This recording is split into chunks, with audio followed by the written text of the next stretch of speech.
what's left is right. Chasing stars and holding you.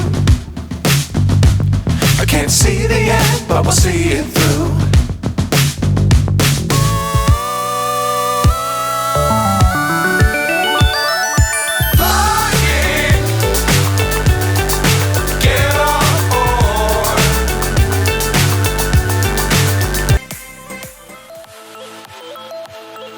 I used to say this was my mantra. Everything I've experienced to this point has prepared me for this moment. Meaning, I've lost games, we've won games, I've cut players, we've dealt with adversity, we've dealt with injuries. So everything you've experienced as a leader, you've experienced before, so tap into that. It might now be a much bigger magnifying glass you're under. And obviously now, when you have 9 million people criticize a lineup, it's a lot. But the reality, I think, is you've got to build in that trust and that belief in yourself. It's don't doubt yourself. You're there for a purpose and a reason. You've gotten to where you are because you have trusted yourself along the way. I also think, for me, controlling the internal was to tune out the noise. I'm not a social media person. And people used to say, are you not on Twitter because you don't expect the criticism, you don't want to hear it? I said, I don't need to read how well or poorly my team played. I was there every day.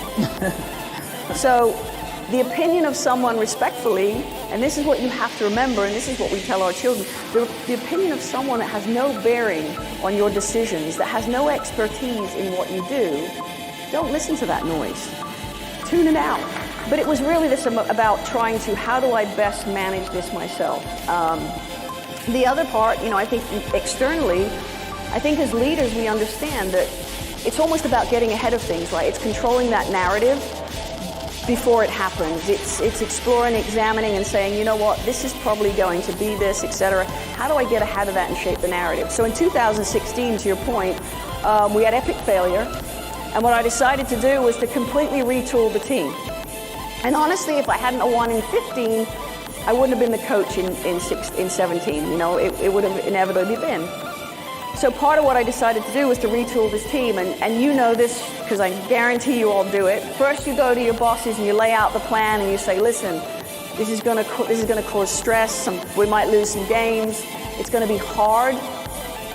But are you with me? Yeah, we're with you, Jill, right? Then you stand in front of the players and you say, guys, this is going to be hard. Some of you might be on this journey, some of you might not. Some of you might have a different role. This is about, shaping the narrative.